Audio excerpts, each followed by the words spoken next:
정신장애인 자립생활시설 햇살안줌, 네. 햇살안줌의 원장님 김남훈 원장님 모셨습니다. 네, 반갑습니다. 네, 반갑습니다. 네, 네, 안녕하세요. 네. 네. 정신장애인의 회복과 자립 이렇게 주제를 우리가 잡았어요. 네. 일단은 제가 금방 소개는 해드렸지만 네. 정신장애인 자립생활시설 또 뭐 정확하게 자립생활시설 맞나요? 정신재활시설로 요즘에는 진행을 하고 있고요. 정신재활시설. 네. 간단한 그 시설 소개하고 자기소개 좀 해주시죠. 네. 네. 네. 조금 아까 소개받았던 대로 저는 현재 정신재활시설 오정동에 있는 햇살안줌이라는 주간재활 형태의 시설에서 시설장으로 근무하고 있고요. 정신건강사회복지사입니다. 정신보건사회복지사 이렇게도 부르잖아요. 정신건강사회복지사로 합쳤죠. 죄송합니다. 예, 네, 예. 정신건강사회복지사. 사회복지를 공부했어도 네. 정신건강, 정신장애인의 일을 하는 거 되게 두려움도 있고 네. 네, 좀 그러셨을 텐데 특별히 그냥 거기서 사람 뽑으니까 하시진 않았을 것 같은데 사실 네. 그런 부분도 없지 않아 있었는데요. 네네. 그리고 사실 저희 그 친척 중에도 제가 이쪽 일을 하게 되면서 이제 알게 된 건데 저희 친척 중에도 정신장애를 앓고 계시는 분이 계셨었고요. 어렸을 적부터 저는 그런 어떤 증상이라든가 이런 모습들을 좀 봐왔던 것 같고요. 네, 우연한 기회에 제가 이쪽 햇살안줌에서 근무를 하게 되었는데 사실 뭐 여러분들이 생각하는 것만큼 그렇게 정신장애인에 대한 어떤 뭐 두려움이라든가 편견 같은 건 애시당초에 저한테는 조금 없었던 것 같아요. 중간중간에 초년 시절에 제 이제 경험이 적어서 네. 굉장히 이제 폭력적인 상황을 겪게 된다든지 폭언 같은 거는 좀 많이 들어왔던 것 같고요. 네. 처음에는 많이 들었을 때 이제 처음에는 굉장히 당황을 했죠. 저도 이게 쉽지 않은 일이니까 속으로 겁도 나기도 하고 또 우리 대부분 보시면 아시겠지만 저희 회원분들이 굉장히 덩치들이 큽니다. 그러니까요. 네, 그래서 이제 뭐 남자로서 좀 위압감도 좀 느껴지고 그런 부분들이 없지 않아 있었는데 그거는 사실 초년의 잠깐이었고요. 이분들하고 지내다 보니까 이게 어떤 우리가 일반 비장애인들이 생각하는 것처럼 정신장애인들이 굉장히 위험한 사람이다라기보다는 굉장히 이분들이 마음이 약해서 심성들이 굉장히 약해서 이분들이 걸리는 병이구나. 오히려 그게 더 이분들한테는 더 그분들의 원래의 모습이 아닐까 그런 생각들을 더 많이 갖게 됐죠. 심성이 약해서 독하지 못해가지고 이렇게 오히려 보통 사람들 같으면은 굉장히 이기적인 마음이라든가 이기적인 생각 가지고 그래 다른 사람을 괴롭혔을 텐데 자신의 스트레스를 풀었을 거예요. 네. 근데 이분들은 대부분 보면은 그러지 못하고 다 내 탓, 자기 탓을 하고 그런 스트레스들이 좀 많이 쌓이고 그걸 어떻게 해소할 줄 모르고 이러한 분들이 굉장히 그분들의 히스토리를 보면은 많이 있는 부분들은 제가 좀 알 수 있었죠. 알겠습니다. 저도 정신건강을 위해서는 해소하면서 살도록 하겠습니다. 헛소리 하지마 임마. 좀 그러면 15년 이렇게 넘게 되셨으니까 현장 에피소드가 좀 있으실 것 같은데. 네네.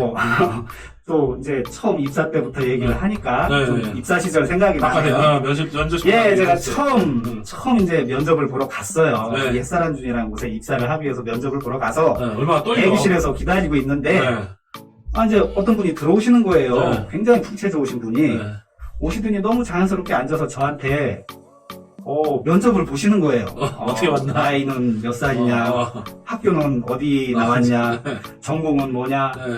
면접을 한참 보시더라고요. 저 이제, 이분이 한 기관의 중앙관리자 정도 되시나 보다. 정식 면접은 아니더라도 사전에 좀 인적사항을 확인하는가 보다. 이렇게 하고 그냥 정말 성심성의껏 다 대답을 해드렸습니다. 한참 대답하고 있던 와중에 갑자기 문이 열려요. 그러니 여기에 이제 다른 제 선임 직원이죠. 선임 직원 같으신 분이 그분 성함을 부르시면서 누구씨 지금 프로그램 시간 아니에요?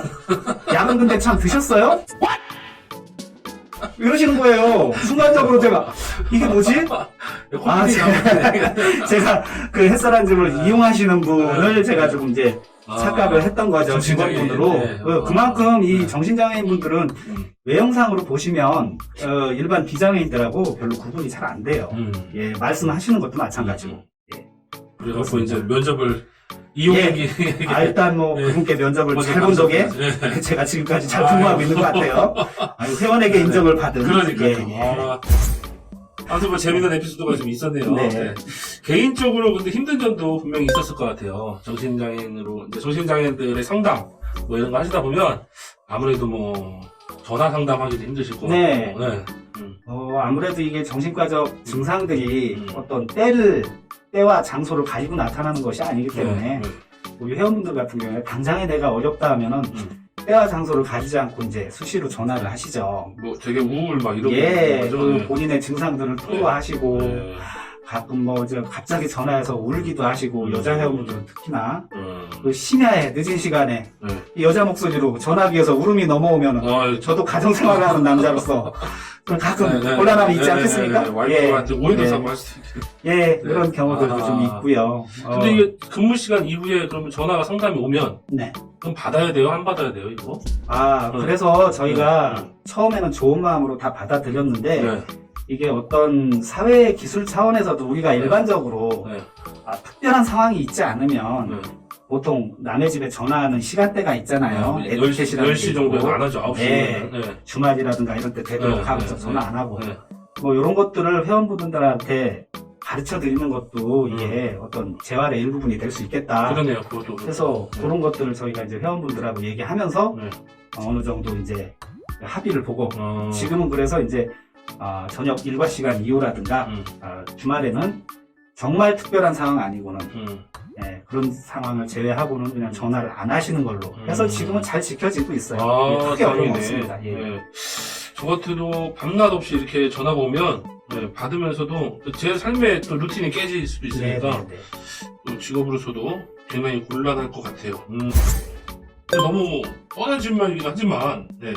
정신장애인분들 어떻게 정신장애인이 되는 거죠, 정도? 네. 네, 너무 멍청한 우리가 흔히 질문인가요? 일단 정신장애라고 하면은 그 전에 이제 정신분열병으로 통칭됐던 지금은 조현병으로 이름이 바뀌었어요. 들어봤어요. 정신분열병이 어감이 좋지 않다 해서 이제 음. 조현병으로 바뀌었고요. 음. 그 다음에 우울증, 조울증 같은 이런 것들을 다 이제 정신과적 증상이라고 하거든요. 네. 이런 증상들이 어떤 기준치 이상으로 음. 굉장히 심하게 음. 나타나고 개인이 그런 증상들로 인해서 어떤 일상생활의 영위가 불가능할 때 요거를 장애 진단을 다른 타 장애 진단과 마찬가지로 그 장애 진단을 받게 되면 이제 정신장애로 이제 등록이 되는 거죠. 참고적으로 정신장애인은 요즘에는 이제 무거운 증상과 가벼운 증상 그렇죠. 이게 장애 등급이 그렇게 됐죠. 정신장애인은 예, 그 굉장히 무거운 증상, 예, 가벼운 증상, 그러니까 그 전에 4급에서 6급 이거는 아예 없습니다. 1급부터 3급까지 해당하는 예, 무거운 장애로 다 들어가죠.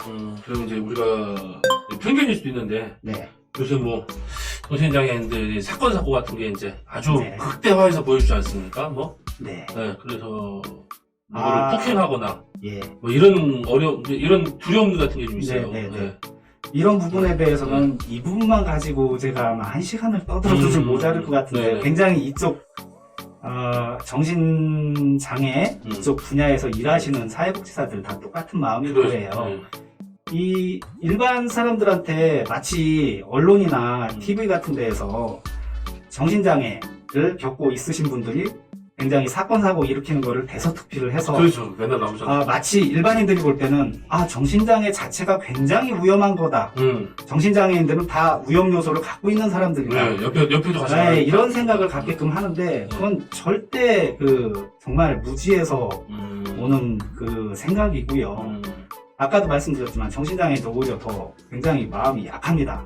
예, 이거는 이 정신장애인들이 정신장애가 관리가 되지 않았을 경우에 대부분 그 사건 내용을 자세히 보시면 정신장애가 체계적으로 잘 관리되시지 않으신 분들 뭐 약을 끊었다든지 아니면 병원에 입원해야 되는데 입원을 못하고 입원하는 시기를 놓쳤다든지 아니면 주변에 그분을 이렇게 케어해주거나 관리해 주시는 분들이 없었다든지 이런 경우에 그 증상이 악화되면서 또 그렇다고 정신장애 증상이 악화됐다고 해서 그분들이 다 위험한 게 아니에요.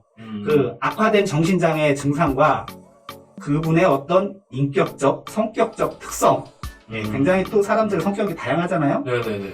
굉장히 그 성격들 중에는 굉장히 다혈질이고 네, 다혈질. 화를 잘하는 성격이 있는 반면에 온순한 사람도 있고. 근데 그런 다혈질적이고 폭발을 잘 하시는 분의 어떤 그분이 정신과적 증상을 갖고 있게 되면서 그 증상이 악화되게 되고, 그게 어떤 이제 사건 촉발 요인으로 인해서 쉽게 따지면 이제 방아쇠에 불을 당기는 거죠. 그럴 경우에 그런 이제 언론지상에 나타나는 사건, 사고가 일어나는 것이지, 절대로 정신장애에 걸렸다고 해서, 혹은 정신장애 증상이 심해진다고 해서 그분들이 다 위험한 것은 아니다. 결론은 관리되시지 않은 정신장애인 분들, 예, 정신과적 증상이 관리되지 않는 그러한 현상들이 문제인 거죠. 네. 그렇게 보시면 될 것 같아요. 장애, 이제 저도 장애 쪽에 오래 있었지만, 네. 이제 그런 우리가 편견이 있잖아요. 발달 장애나 뭐 다른 장애들도 네. 그 장애가 유전되는 거라고 두려워하는 사람도 있거든요. 네. 혹시 이제 그렇게 생각할지도 모르겠어요. 네. 이제 너네 아빠도 정신장애인데 너도 정신장애 아니야? 뭐 이런 식으로 네. 놀리기도 하고, 네. 뭐 아니면 자기가 이제 아이를 또 가질 때라든가, 혹시 유전이나 뭐 아니면 그런 것들은 어떻게 되나요? 사실 그 유전에 대해서는 뭐 이렇게 뭐 양쪽 부모가 이제 둘 다 정신장애를 가졌을 경우의 확률, 뭐 한 편부모에서 정신장애를 가졌을 확률, 이런 것들 뭐 의학적으로 따지는 그런 것들이 있어요. 근데 사실상 그런 유전율은 다른 신체적 질환, 이러한 것들과 그게 크게 상이하지 않다. 예, 그 질환들보다 오히려 더 이제 확률이 적었으면 적었지 높지 않다. 이 정도로 생각을 좀 이해를 해주시면 될 것 같습니다. 그러니까 이제 우리가 네. 누구나 큰 의미는 없다. 누구나 장애인이 될 수 있는 것처럼, 네. 예비 장애인이다 이런 얘기 하는 것처럼, 정신장애도 누구나 언제나 걸릴 수 있다. 그러면 그럼요. 될 수 있다. 예, 누구에게든지 정신장애가 올 수 있고요. 네. 그만큼 누구든지 빨리 조기 개입과 치료가 이루어지면 빨리 나을 수 있고, 이건 뭐 누구에게나 올 수 있는 현대인들의 질병인 거예요. 예, 지금 아마 우리 이 장애 등급만 받지 않았지 일반 이렇게 활동을 하시는 분들 중에도 여러분들 주변에 보시면은 속으로 직장생활 하시면서 자기 상사들이나 이런 사람들 왜 이러는 걸까요? 이야기를 이어가면 그러면 전조 증상 같은 게 또 네. 원래 있다고 그랬어요. 너무 의학적이라 사실은 의사님한테 물어봐야 되는 거지만, 그렇죠. 그래도 그냥 우리가 상식선에서 네. 이런 거는 전조 증상도 있고 하니, 아니면 뭐 병원을 좀 가라든가. 사실 일반 분들이 네. 이런 어떤 정신장애에 대한 전조 증상들 같은 거를 이렇게 명확하게 가려낸다는 거는 네. 사실상 이게 조금 현실적으로 어렵지 그럴 않나. 수도 있겠다. 왜냐하면은 이게 그분의 성격적인 요인인지 이게 정신장애적 증상인지 그거 사실상 구분하기 힘들거든요. 공부하시는 의사분들도 아마 힘들 텐데 그거는 이제 제일 좋은 거는 조금 의심 증상이 있다라고 하면 의사분들한테 명확하게 빨리 가서 진단을 받으시는 게 우리 그 문구에도 있지 않습니까? 진단은 의사에게, 약은 약사에게. 병원으로 모시고 가려고 그러는데 본인이 안 간다고 막, 나 안 간다. 내가 왜 정신병원을 가냐. 네. 라고 수 있을 것 같은데. 정신병원으로 바로 가신다고 하시기보다는 저희는 그런 표현을 씁니다. 이 정신과적 증상도 이게 마음의 감기 같은 거다. 우리 이제 신체 질환에 감기 누구든지 걸릴 수 있잖아요. 그렇죠, 물론 그렇죠. 지금 이 변종된 어떤 이 바이러스인 코로나 때문에 전 국민, 전 세계가 다 이렇게 지금 어려움을 겪고 있습니다만 감기라는 건 누구든지 걸릴 수 있는 것처럼 이 정신과적 증상들도 마음의 감기라고 저희는 표현을 해요. 잠깐 마음의 감기가 든 거니까 그러면은 빨리 가서 진단 받고 약 먹고 휴식 취하고 이렇게 하면 이제 좋아지겠죠. 그러한 쪽으로 이제 얘기를 하셔야지 처음부터 너 이거 정신병원에 가야 될 것 같아. 이러면은 저라도 안 가죠. 요거는 네가 조금 마음이 조금 힘들어서 그런 거니까는 요거는 좀 상담을 받자. 요즘에는 이 정신과적 상담에 대해서 어떤 인식도 많이 개선이 되고 해줄 수 있는 곳들도 많기 때문에 그렇게 상담을 받는 차원에서 신경과라든지 신경정신과 이런 데들 모시고 가서 신경정신과로 가야 되는 거예요? 면담을 받아보시면 될 것 같습니다. 그러면 병원을 갈 때, 모시고 갈 때 대학병원에 있는 금방 신경정신과, 네. 그 다음에 왜 이렇게 개인 병원 같이 이렇게 여러 군데 있는 데도 있잖아요. 개인 병원들도 많이 있죠, 지금. 뭐 어디로 가는 게 좋아요? 그럼 아무데나 그냥 걸리는 데로 갈 수는 없잖아요, 우리가 또. 가장 요즘에는 또 인터넷이나 이런 걸로 이제 검색을 많이 하실 수 있잖아요. 정신과적 증상, 뭐 신경정신과 이렇게 검색을 해보시면 내 주변에 가까운 곳 병원을 알려주시기도 하고 그런 것도 좀 너무 좀 난해하고 어떻게 처음에 가기 어렵다 하실 경우에는 우리 정신건강증진센터, 정신건강복지센터죠. 정신건강복지센터 각 구에 하나씩 있고요. 그다음에 대전 같은 경우에 광역시기 때문에 광역형 정신건강 증진 리센터가 있고요. 그래서 총 6개의 이제 정신건강 시설이기 때문에 그쪽으로 전화를 하셔서 네. 도움을 받으셔도 되고 또 그 외에도 제가 근무하는 정신재활 시설이 대전에 30군데나 있습니다. 되게 많네요. 예, 부별로 굉장히 다양하게 포진이 돼 있기 때문에 네. 마찬가지로 다 인터넷 검색하시면 다 나옵니다. 예. 그렇군요.